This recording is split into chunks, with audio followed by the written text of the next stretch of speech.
Okay, so let's talk about consent. First thing to say here is this is not a legal class, and you have different laws in different states. The law around consent is quite complicated. But what we're going to talk about here is, I think, a more important goal than just kind of successfully following the bare minimum of the law, which is to maximize consent in relationships, to make sure that we are having as much consent as possible in our lives.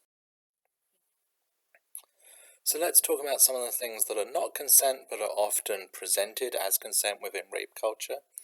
First, we have prior consent. If someone has previously consented to sexual activity, either with the person in question or with other people, right? If someone has had lots and lots of sex before that they have consented to, that doesn't mean they consent to the next instance of sex. The fact that someone is in a relationship or is in a marriage. In fact, it used to be the case that rape within marriage was not recognized by law. The idea is that by getting married, you were signing a contract to permanent sexual access to your body. And so it was only fairly recently, 50 years ago to 30 years ago, that the laws were finally changed and a married person could say that they were raped if they did not consent to a particular sexual act. Consent to particular acts doesn't mean consent to other acts, right? You might consent to, some sexual activity, but there's particular sexual acts you don't want to engage in, and having, consented to making out doesn't mean you consented to having sex, for example. And also, we often have this, sense of which order things are in, right? The basis system or whatever, but I think it's also important to say that you get to not consent to any act that is, to you, something you don't want to do. Consent with someone else, right? Having consented to sexual activity, that night with a different person doesn't mean that you're consenting to sexual activity in general. The absence of a no doesn't mean that there's consent. The fact that someone doesn't say no doesn't mean they consent. There might be lots of very good reasons for that. They may be in fear for their lives. They may feel intense pressure, whether that's emotional manipulation. Also, they may not be able to say no due to intoxication or something. And also, if they are at risk of losing their job, this is what goes on a lot with sexual assault in the workplace, is that people in a position of less power feel like if they do say no, they'll risk losing their employment, which obviously is a matter of whether someone can feed their children and so forth. This is a complicated one, but someone who is has a disability that doesn't mean that they can say no effectively. And then, of course, with age, right, the reason that it is rape when someone has sex with someone who is below the age of consent is that we recognize that at a younger age, people aren't able to understand what it means to consent or something. And, pedophiles will often manipulate children into saying yes, into thinking that they, want to have sex with them, but that doesn't mean that it's not rape. That just means that, they have taken advantage of the fact that they don't understand, that a child doesn't understand when they should say no or what it means to consent to sex. Similarly, how someone is dressed is not any sort of consent, right? How they act, if they are engaging in risky behavior, if they're flirting with people, or if they're, in a dangerous part of town, walking alone at night or whatever, that is not consent. Another thing that's difficult but important to talk about is that physical response is not consent. Our bodies respond to stimuli in somewhat predictable manners, and so sometimes when someone is being assaulted, their body will respond with things that we associate with arousal, right? That maybe they get wet or they get hard, or in some cases even that they might have an orgasm, and that doesn't mean that they consented. That just means that their body was responding to the stimuli, right? Which is a thing that bodies do. And obviously that can be very difficult to to deal with psychologically, but it is not consent. Similarly, someone's body type, their physical attractiveness, does not mean they consent, right? There's this idea in rape culture that, well, if someone is ugly or fat or whatever, that therefore they must be like desperate to have sex, which isn't accurate. People who are outside of the very narrow sense of what is attractive that's presented in the media are perfectly capable of being very sexually adept and, having lots of sex if they want it. But the fact that someone, has a body type that is not considered attractive is not, in fact, not consent. And then also how someone responds after the violence is done to them. People respond in lots of different ways. It might take someone a very long time to identify what happened to them, right? There's all kinds of shock responses. People don't necessarily have enough of a framework to understand the events, and it may be that there was intoxication or something involved that makes that difficult as well. So it might take someone a long time to even recognize that violence was done to them. Similarly, someone may or may not choose to report. There are lots of good reasons a person might not want to report, including knowing what the realities of the system are, which is a very tiny percentage of rape reports end with conviction and with jail time, and it is a very difficult process. It involves being cross-examined and examined by police officers, and it's something that is a lot to sign up for, and so people may well choose not to report. That doesn't mean that they consented.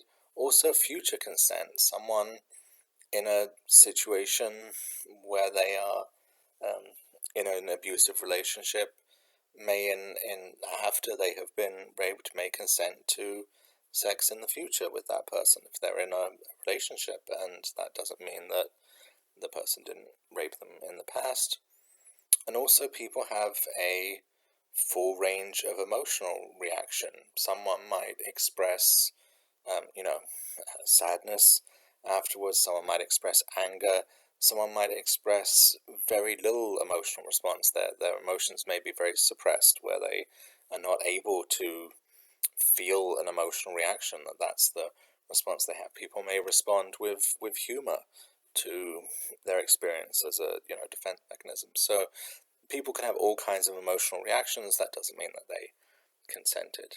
And some of these things may seem obvious, but the reason that they're on this list is that every one of these has been used to justify rape and to make survivors of rape feel like it was their fault, to dismiss them, to say that it wasn't actually rape that happened to them. Just a short history of how consent has changed over time. In some ways this is socially constructed, right? First, we have the idea of women as property. So the earliest rape laws that exist are actually laws defending the husband or father from damage to his property. So the idea was that, if a man raped someone's daughter, then he was doing harm to the father because he was lowering the value of that daughter as a marriageable commodity, right? Or if a man raped a husband's wife, then he was obviously like dishonoring the husband and so forth. We see this extend right up until the current day in the way that women are treated in the context of whiteness. So Ida B. Wells, who you're watching the video about for next week, talks about this, that if you look at the way that accusations of rape were made against black men in the South in particular, that happens all over, which often resulted in lynching and murders, the concern was not actually the question of whether the white woman had consented to sex or not.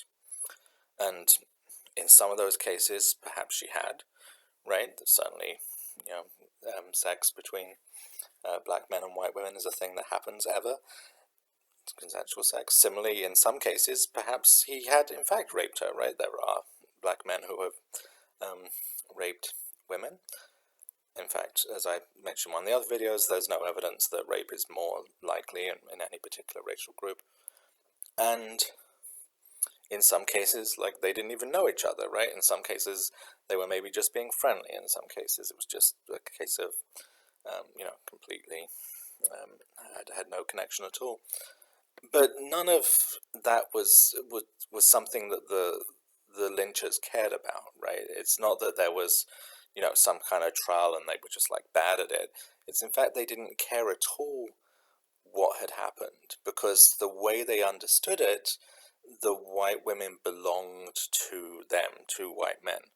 And so any sexual interaction between black men and white women was damage to their property, to the honor of white masculinity, and so required punishment. So that's the first step. And then finally we start to see women as made, as understood that they have the right to say no, right? And so we have this classic definition, this is from the FBI, of carnal knowledge of a female forcibly and against her will, the legal definition for a long time. Carnal knowledge is, an old term for PIV, penis in vagina sex. And then notice the use of forcibly and against her will there, right? That this requires the person to say no. It requires the use of force, often physical force. And you will still hear people adopt this definition when they talk about like real rape or forcible rape, or the idea that there are, different types of rape, and this is the really serious one, the one that, the woman that said no and was against her will. But there has been a recognition that definition is really incomplete for a couple of reasons. And finally, after a lot of campaigning from feminists, in 2013, the FBI changed their definition, and the FBI's definitions of crimes are often used by police departments around the country, so it's an important place where those definitions come from. First of all, they recognized that any form of penetration was rape. Before 2013, in many areas, what Larry Nassar did, for example, would not have been recognized as rape because he didn't use his penis. Also, that any person could be raped. You'll notice the word female in that earlier definition, right? And recognizing that men, non-binary people could be raped, that it didn't matter what the gender of the victim was in terms of defining as a crime. And then also switching this idea of against her will to this idea of consent, of there has to be consent. And this brings us to the modern concept of affirmative consent. This is something that feminists came up with as a concept in the 1970s, 1980s, and have advanced with some success. And the idea here is not just that it's rape unless there is a no, unless the person forcibly resists, but in fact what we need is a yes, that any sex by default is rape if we know nothing about it, unless there is consent, right? And in fact, this is how I think we naturally think about it, right? In general, the vast majority of potential sex would not be consensual. That in fact it's a special thing, an important thing to say yes, and that's what makes sexual activity consensual is the presence of that affirmative consent. And this allows a recognition of a lot more circumstances where the type of coercion isn't necessarily physical force, but is about power dynamics. So what does affirmative consent mean then? So basically put, it's the presence of a yes, but with some important additions. Firstly, it has to be freely given, right? Not under pressure, not under threat. It has to be informed. The person has to understand what it means to say yes, and this is why children can't give consent and so forth. It also means that there has to be a lack of deception involved. If, for example, someone says that they're using birth control and they're not, then you're not providing informed consent. Similarly, intention to power dynamics, understanding that, and we don't want to say here that people with different power levels can never have consensual sex, because everyone has different power levels. That would make consensual sex impossible. But where there are significant power dynamics, the attention has to be paid to those. They have to be understood, and they have to be accounted for in some cases, right? It has to be specific, right, to specific acts. It's not just consent to everything, but that you're consenting to particular things. That consent is ongoing, that it can be withdrawn at any time, and also that it should be enthusiastic. It should be something that someone wants to give, not that they're, pressured into giving, or nagged into giving, or guilted into giving, or whatever, right?